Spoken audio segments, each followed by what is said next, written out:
Bonjour, Rémi Carbotli pour l'Institut d'Amalis. Donc, dans cette vidéo, nous allons montrer 4 mouvements avec 4 agrès différents. Et sur cette vidéo, nous allons commencer d'ores et déjà par ce qu'on appelle la planche active.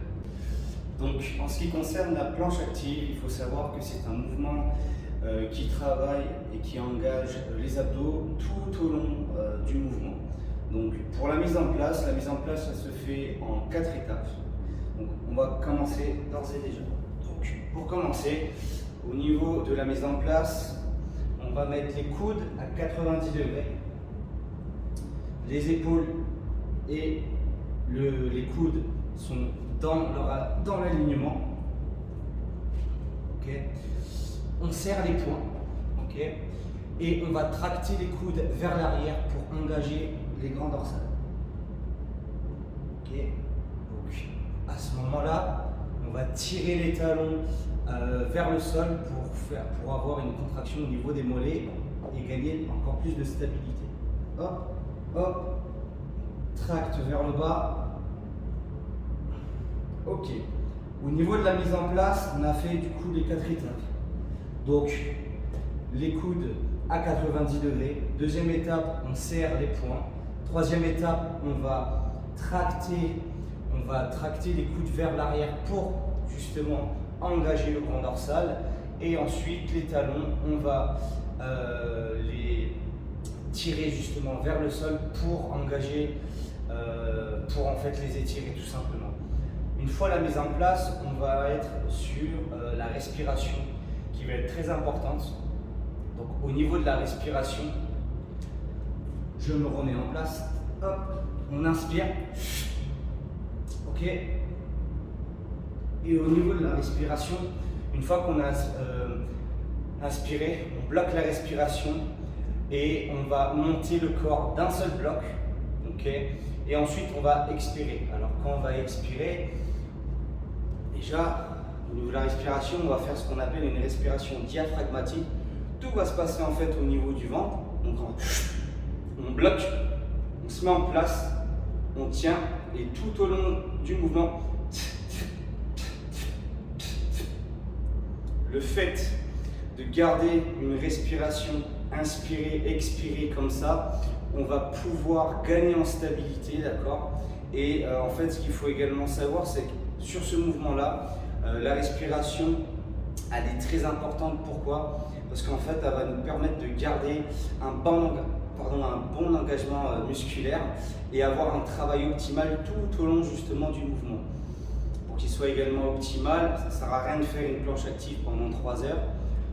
On fait la planche active sur un temps qui est autour des 15 secondes. Mise en place.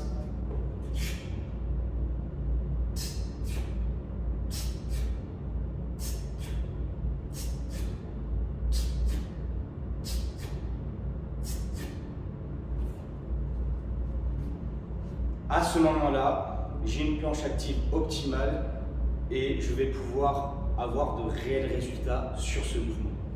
Nous allons donc passer au deuxième mouvement qui sera du coup le press bar.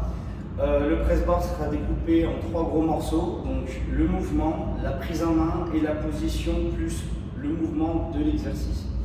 Alors le mouvement, il va constituer à vouloir repousser un poids au-dessus de la tête. Et en fait, ce travail, il faudra qu'on soit solide et stable au niveau du grand dorsal. Au niveau du coup de la prise en main sera divisée en 4 parties. Donc, d'ores et déjà, j'ai ma barre. Au niveau de la prise en main, première étape, on va ce qu'on appelle twister la barre. Okay. Au niveau de la prise en main, largeur d'épaule. Le fait de twister la barre, en fait, on va exercer une forte pression pour engager le grand dorsal. Cette pression du grand dorsal, il faut qu'elle soit engagée tout au long du mouvement pour avoir un travail optimal, une mise en sécurité et surtout une très bonne stabilité. Okay. Deuxième étape, on va, une fois agripper la barre, les coudes vers le bas, ça sert à rien de prendre la barre comme ça. Okay. La troisième étape, on va poser la barre sur la poitrine. À ce moment-là, hop, on sort du rack, on vient ouvrir la poitrine, comme ce que je vous ai dit tout à l'heure, pour engager le grand dorsal et gagner en stabilité.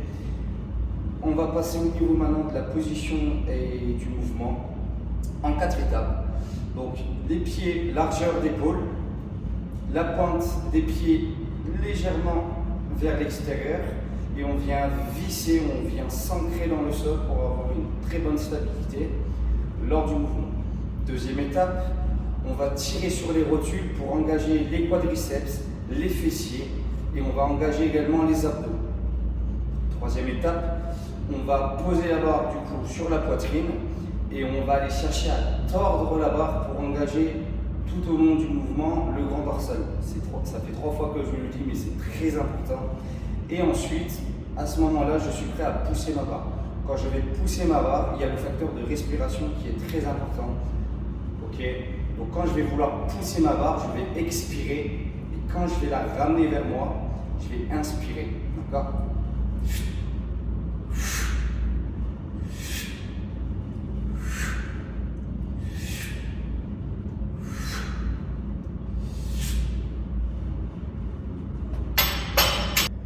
Donc pour ce troisième mouvement, nous allons utiliser comme agrès la kettlebell. Ok. Donc la kettlebell, en définition, c'est un mouvement de la famille des genoux qui va nous permettre de préparer tous les mouvements de type squat. Okay. Donc c'est un mouvement de mobilité ainsi que de stabilité. Stabilité, quand je dis ça, je vais parler au niveau du bassin et des lombaires. Okay. Et au niveau de la mobilité, elle sera thoracique ainsi que des hanches. Au niveau du positionnement, avant de démarrer le mouvement de la kettlebell, donc pied largeur du bassin, pointe de pied légèrement vers l'extérieur et on va exercer une forte pression au niveau des orteils pour avoir la sensation d'être bien vissé dans le sol. Okay.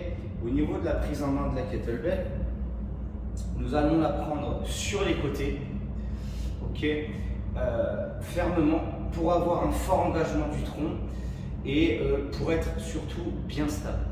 Au niveau de la kettlebell, une fois que je la prends, le but est de ne pas la coller, okay, mais légèrement à quelques centimètres au niveau des pectoraux.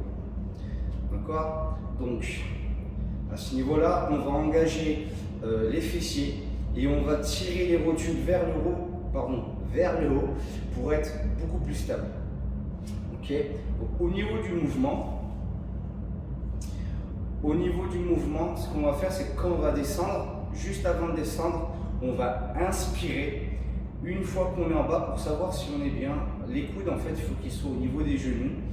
Et une fois qu'on est en bas, on va pousser, du coup on va remonter tout en soufflant, en expirant, c'est peut-être mieux. Et on va volontairement contracter les fessiers, okay. On va les engager afin de protéger le bassin et les lombaires. Okay. Je vous montre l'exemple. Hop, positionnement des pieds. Je viens prendre ma KB sur les côtés. Hop, je la remonte au niveau du torse. Position de départ.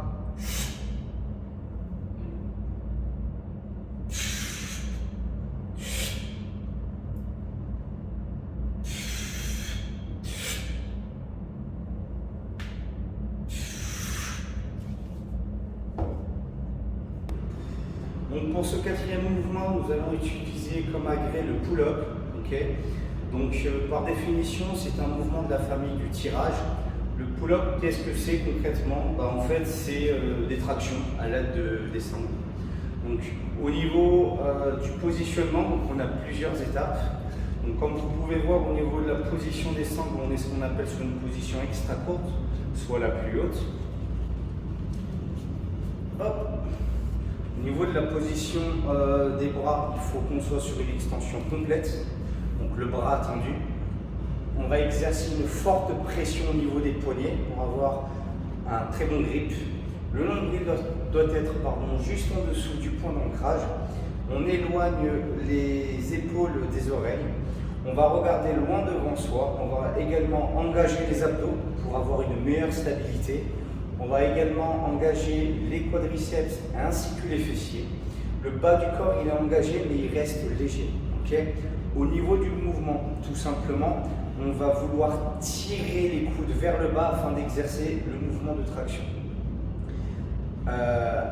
Avant le mouvement, évidemment, la respiration rentre en compte. Donc on va chercher à inspirer, okay, juste avant de se tracter vers le haut. Okay. Une fois qu'on est en haut, on va expirer. Et ce qu'il faut savoir, c'est que sur la phase négative, on reste toujours sous tension. D'accord? Alors quand je dis ça, en fait, l'idée c'est pas je tracte et ensuite je me laisse tomber. D'accord? Donc on reste toujours sous tension du début jusqu'à la fin. Exemple.